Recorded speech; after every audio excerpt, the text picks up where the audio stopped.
They're translations. In your heart, you prefer to stick to Old Speak, with all its vagueness and its useless shades of meaning. You don't grasp the beauty of the destruction of words. Do you know that Newspeak is the only language in the world whose vocabulary gets smaller every year? Winston did know that, of course. He smiled sympathetically, he hoped, not trusting himself to speak. Sim bit off another fragment of the dark-coloured bread, chewed it briefly, and went on. Don't you see that the whole aim of Newspeak is to narrow the range of thought? In the end, we shall make thought crime literally impossible, because there'll be no words in which to express it. Every concept that can ever be needed will be expressed by exactly one word, with its meaning rigidly defined and all its subsidiary meanings rubbed out and forgotten. Already in the 11th edition, we're not far from that point. But the process will still be continuing long after you and I are dead. Every year, fewer and fewer words, and the range of consciousness always a little smaller. Even though, of course, there's no reason or excuse for committing thought crime. It's merely a question of self-discipline, reality control. But in the end, there won't be any need even for that. A revolution will be complete when the language is perfect. Newspeak is Ingsoc, and Ingsoc is Newspeak. He added with a sort of mystical satisfaction. Has it ever occurred to you, Winston, that by the year 2050, at the very latest, not a single human being will be alive who could understand such a conversation as we're having now? Except, began Winston doubtfully, then stopped. It had been on the tip of his tongue to say, except the proles, but he had checked himself, not feeling fully certain that this remark was not in some way unorthodox. Sim, however, had divined what he was about to say. The proles are not human beings, he said carelessly. By 2050, earlier probably, all real knowledge of Old Speak will have disappeared. The whole literature of the past will have been destroyed. Chaucer, Shakespeare, Milton, Byron, they'll exist only in Newspeak versions, not merely changed into something different, but actually changed into something contradictory of what they used to be. Even the literature of the party will change. Even the slogans will change. How could you have a slogan like "Freedom is slavery" when the concept of freedom has been abolished? The whole climate of thought will be different. In fact, there will be no thought as we understand it now. Orthodoxy means not thinking, not needing to think. Orthodoxy is unconsciousness. One of these days, thought Winston, with sudden deep conviction, Sim will be vaporized. He's too intelligent. He sees too clearly and speaks too plainly. The party does not like such people. One day he will disappear. It is written in his face. Winston had finished his bread and cheese. He turned a little sideways in his chair to drink his mug of coffee. At the table on his left, the man with the strident voice was still talking remorselessly away. A young woman, who was perhaps his secretary and was sitting with her back to Winston, was listening to him and seemed to be eagerly agreeing with everything he said. From time to time, Winston caught some such remark as, "I think you're so right.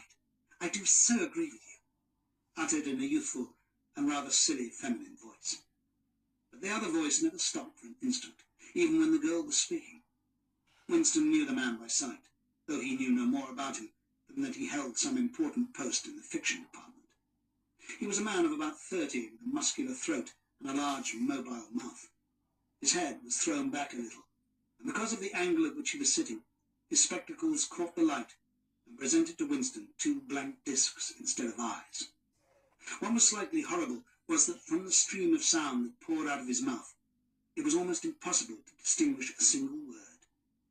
Just once, Winston caught a phrase, "Complete and final elimination of Goldsteinism," jerked out very rapidly, and as it seemed, all in one piece, like a line of type cast solid.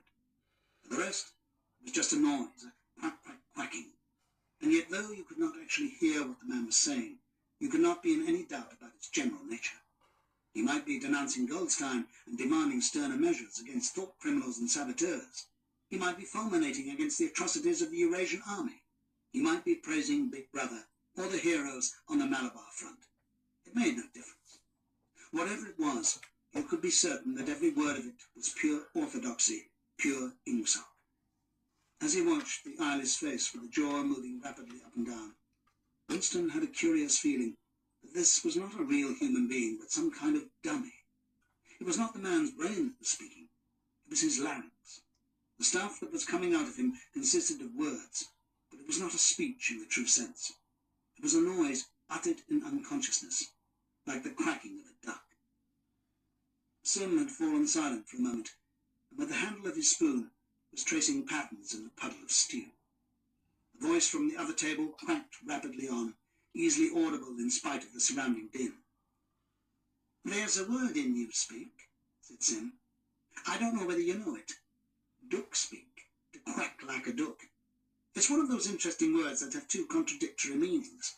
Applied to an opponent, it's abuse. Applied to someone you agree with, it is praise."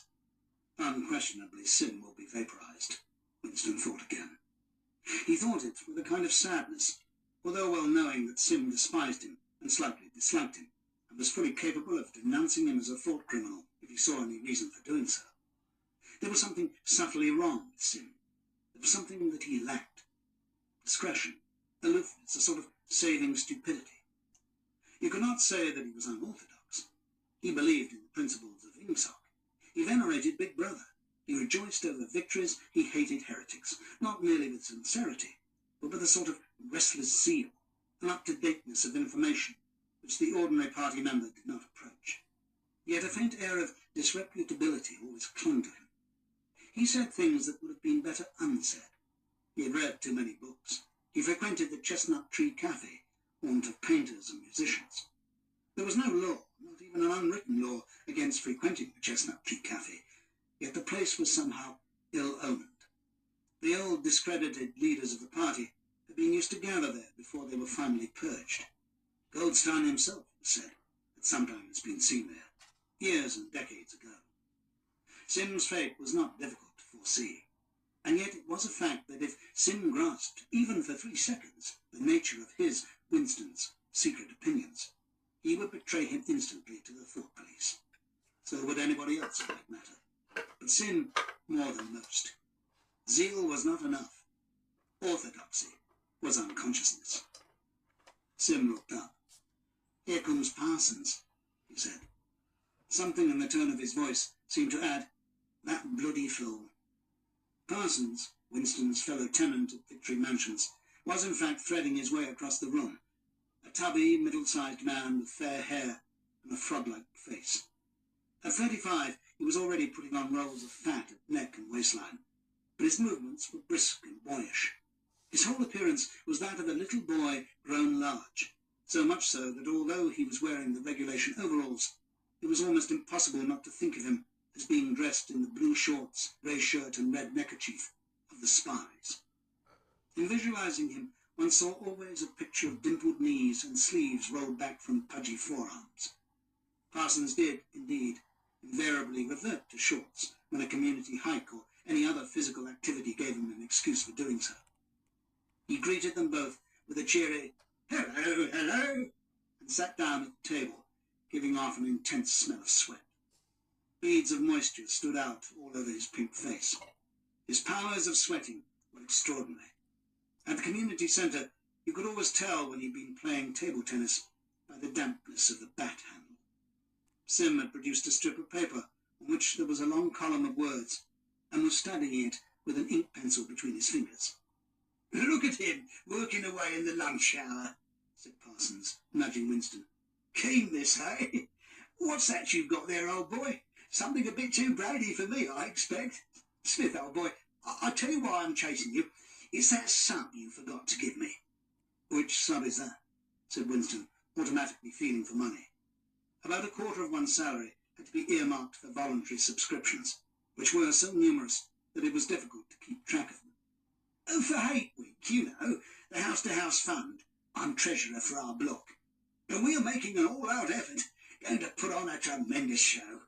I tell you, it won't be my fault if old Victory Mansions doesn't have the biggest outfit of flags in the whole street. $2, you promise me." Winston found and handed over 2 creased and filthy notes, which Parsons entered in a small notebook. in the neat handwriting of the illiterate. "By the way, old boy," he said, "I hear that little beggar of mine let fly at you with his catapult yesterday. I gave him a good dressing down for it. In fact, I told him I'd take the catapult away if he does it again." "I think he was a little upset at not going to the execution," said Winston. "Ah, well, what I mean to say, shows the right spirit, doesn't it? Mischievous little beggars they are, both of them. But talk about keenness. All they think about is the spies and the war, of course."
I am an artist, and this is my voice, the voice of the pencil, its lilt, its pitch, its suave and silver argument, or the husky stuttering of its leaden dagger, a voice that, soundless, can be like tumult, or as faint as a whisper in the next room.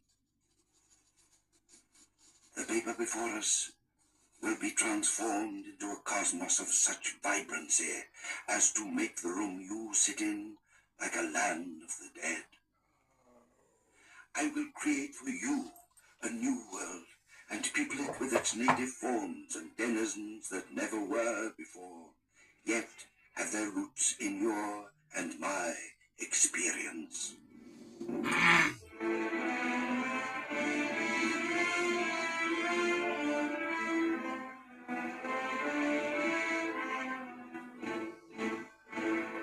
Titus Rome, the first of two plays based on the Gormenghast novels of Mervyn Peake, dramatised for radio by Brian Sibley. With Sting as Steerpike, Bernard Hepton as Dr. Prunesquire, Judy Parfitt as Irma Prunesquire, David Warner as Sepulcrave, Eleanor Braun as Gertrude, Sheila Hancock as Clarice and Cora, Jill Lidston as Fuchsia, Cyril Shapps as Flay, Robert Edison as Sourdust, Morris Denham as Barquentine, Stratford Johns as Swelter, Hilda Schroeder as Nanny Slag, and Freddie Jones as the artist. Titus Rome.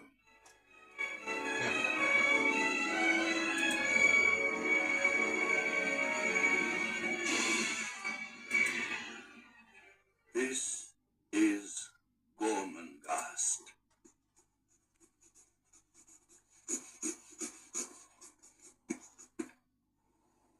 Mile upon mile of mouldering masonry, acre after acre of ancient buildings, clustered and huddled upon one another's backs, rising in prodigious arcs of ruthless stone, or hunched and solitary, like stranded monsters.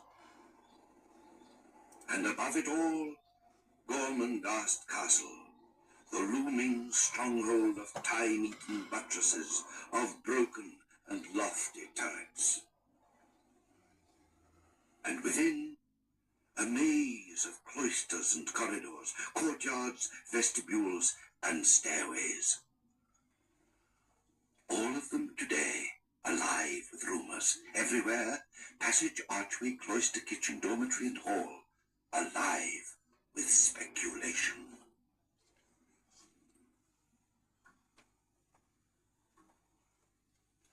On the ceiling of the stone hall, cherubs pursue each other across a waste of flaking sky.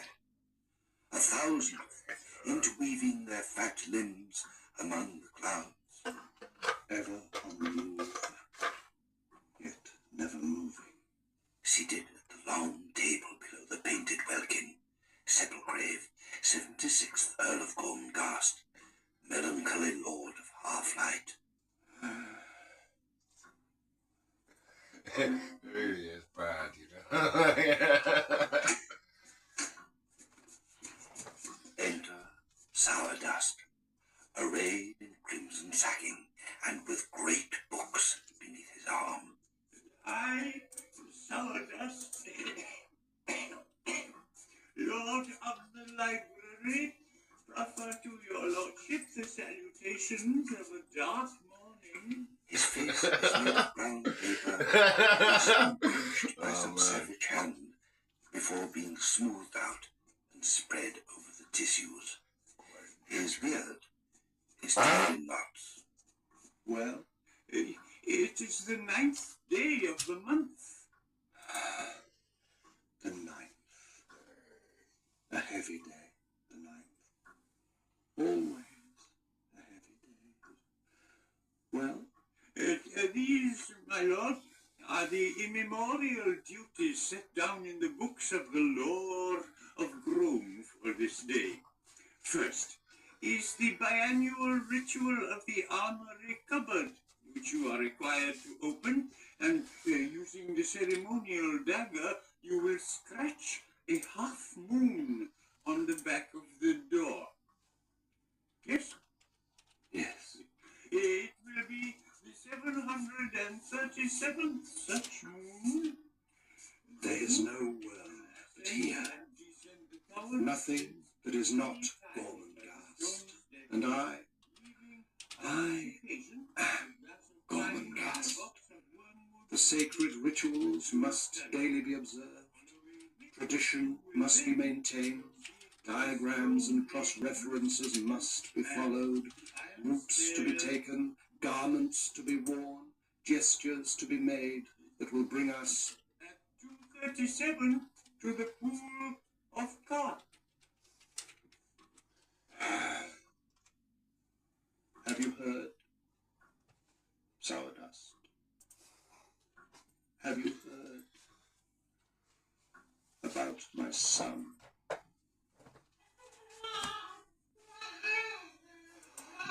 Deep in the fist of stone, a doll's hand wriggles, warm and rebellious.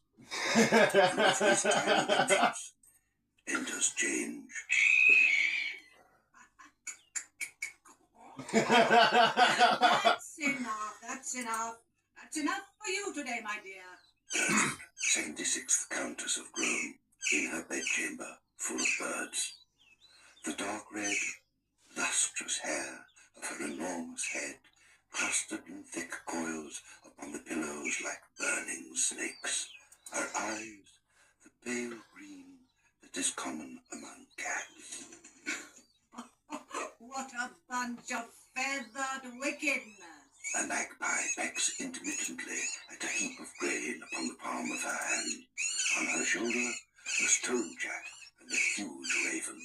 On the bedrail, 2 starlings, a missel thrush, and a small owl. Come here and rub your beak along my arm. Who's that?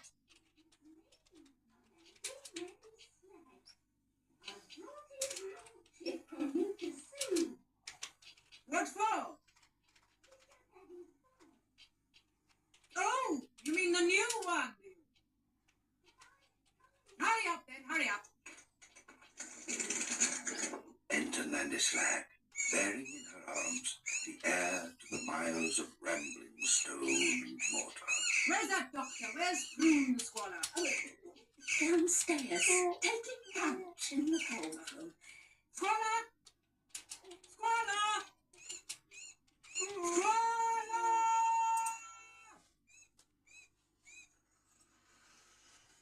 Prune Squalor at the double. Dr. Alfred Prune Squalor, physician to Gormenghast, a narrow-chested man with a shock of grey hair and glasses which magnify his eyes so that they fill the lenses up to their gold rims. Exquisitely formed fingers flick small globules of drink from his waistcoat. I called you to tell you, Prune Squalor, that tomorrow I get up. Tomorrow? Why not? Most abnormal, most unusual, most unique, so very soon. Get out. My ladyship. Sweet. Oh, isn't he the sweetest of the sugar that ever was? Who? His lordship. His pretty little lordship. Slag, go away. Find a wet nurse from the outer dwellings. I would like to see the boy when he is 6. Yes, milady. Call him Titus.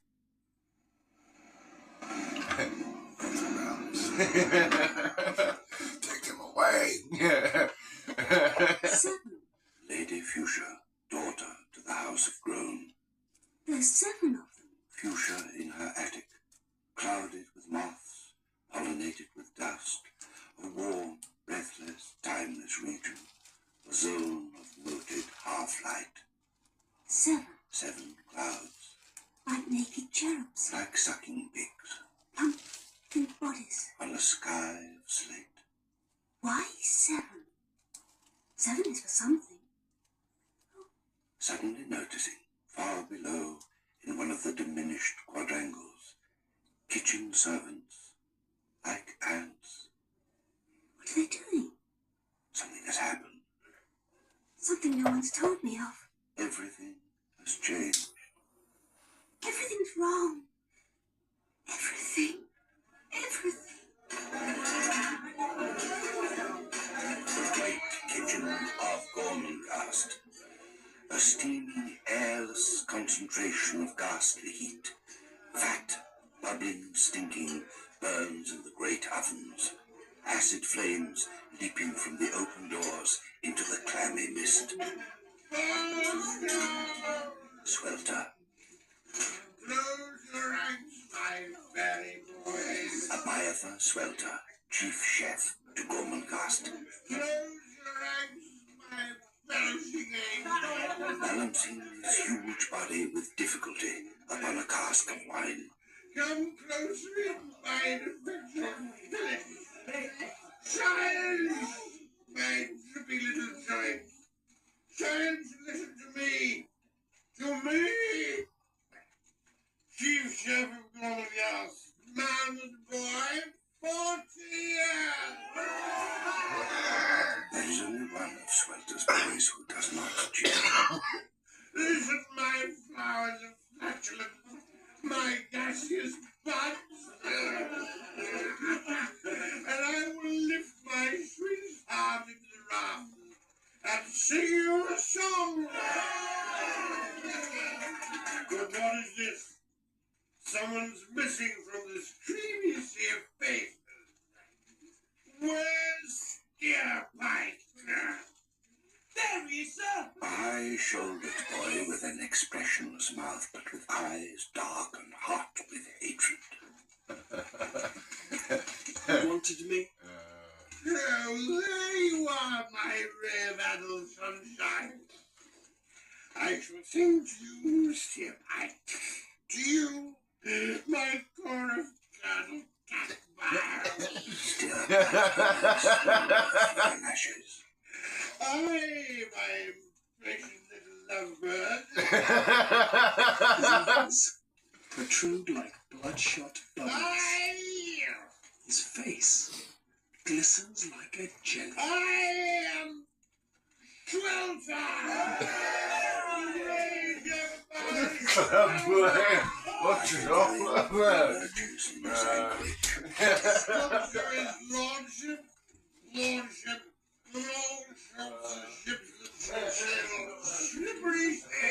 The great ship's canvas sags and crumbles, and then suddenly flounders and sinks in a cataclysmic mass of wine-drenched blubber. Observing the scene from the doorway of the great kitchen is Flay, first servant to Sepulcrave, Earl of Gormenghast. Flay, dry, brittle, ancient, like a splinter or fragment of stone, filled with revulsion, baring his sand-coloured teeth with an expression of unbelievable menace, he turns away from the reek and horror. Steerbike follows the cracking of Flay's knee joints through the labyrinthine corridors of stone beneath Gormenghast, hoping it will lead to the open, to the outside, to somewhere away from here. What's that?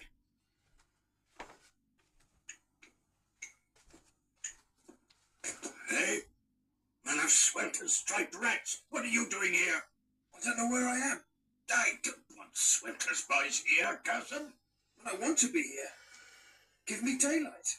I'll go away. Far away. Away? Where? Anywhere. New? Me? You. New? 17 years old, sir. But new to the kitchen. Please, sir. I want to leave that dreadful Swelter. He fell. He fell like a log. Quite right. Honouring the birth. What have you done? Done, sir? When? What happiness?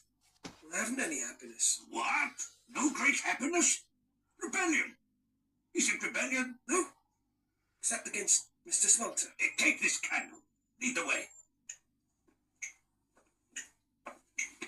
I'll teach her to be unhappy when a groan is born.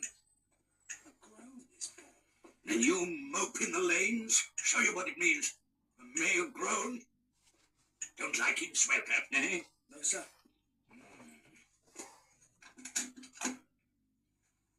Here. Come here, you kitchen thing. Sir? Catherine, come. A room filled with late sunbeams, a carpet filling the floor with blue pasture. Seated in 100 decorative attitudes, or standing immobile like carvings, or walking superbly across their sapphire setting, interweaving with each other like a living arabesque, a swarm of snow-white cats. Come. Climb, Swelter boy, climb. Name? My name? Your name, yes, your name. I know what my name is. Steerbike, sir. Whose cats are those, sir? Cats? The white cats. Who do they belong to? My lady's. Or hers. Where does she live? Hold your tongue, you greasy fork. Talk too much. Come. At the top of the stairs, an octagonal room hung with full-length portraits in huge, dusty gold frames. Pushing one a little to one side, Flay reveals a small round hole in the panelling, a spy hole. Flay applies his eye to the hole. He observes. He observes what he expected to observe. 3 doors in a corridor. The same.